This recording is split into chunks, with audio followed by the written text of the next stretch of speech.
ময়দানের দিকে যদি আপনার যাতায়াত থাকে তাহলে এই মনিউমেন্টটা তো আপনি ডেফিনেটলি দেখেছেন। অনেকে এটাকে ভুল করে বলে the Memorial to the unknown soldier. এটা অ্যাকচুয়ালি তা নয়, এটাকে বলা হয় দ্য গ্লোরিয়াস ডেড সেনোটাফ। এবার সেনোটাফ মানে কি? সেনোটাফ মানে হচ্ছে এমন একটা মেমোরিয়াল বা কবরের মতো দেখতে একটা জিনিস যেটা তলায় অ্যাকচুয়ালি কাউকে কবর দেওয়া হয়নি। So this is a Memorial, this is not actually আ টুম। এবার এটা যদি আপনি কাছাকাছি যান তাহলে দেখতে পাবেন একটা দিকে লেখা আছে দ্য গ্লোরিয়াস ডেড, আর মনিউমেন্টের দুদিকে কয়েকটা অদ্ভুত লেটার লেখা রয়েছে। এই লেটারগুলো অ্যাকচুয়ালি অদ্ভুত কিংবা র্যান্ডম নয়, দিজ আর অ্যাকচুয়ালি রোমান নিউমারালস। আর এই লেটারগুলোকে ট্রান্সলেট করলে দুটো সাল পাই আমরা, 1914 আর 1918। 1914 থেকে 1918 মধ্যে কি হয়েছিল? প্রথম বিশ্বযুদ্ধ।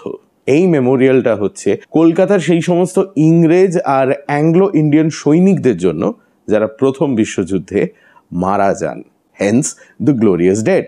মনিউমেন্টটা তৈরি করা হয়েছিল 1924 সালে, ডিজাইন করেছিলেন উইলিয়াম প্যালেসার, আর এটা তৈরি স্যান্ডস্টোন দিয়ে। আর এটা দেখতে রাফলি লন্ডনের হোয়াইট হলে একটা মনিউমেন্ট আছে, also call the glorious dead cenotaph, অনেকটা সেটার মতো।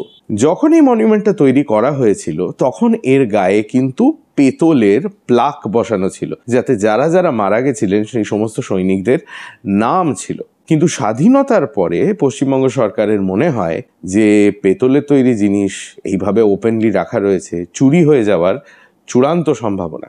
তার ফলে ওই নাম লেখা ফলকগুলোকে তুলে নিয়ে গিয়ে রাখা হয় কাউন্সিল হাউস স্ট্রিটে সেন্ট জনস চার্চের ভেতরে, এবং সেখানে সেগুলো আজও আপনি গিয়ে দেখতে পারেন।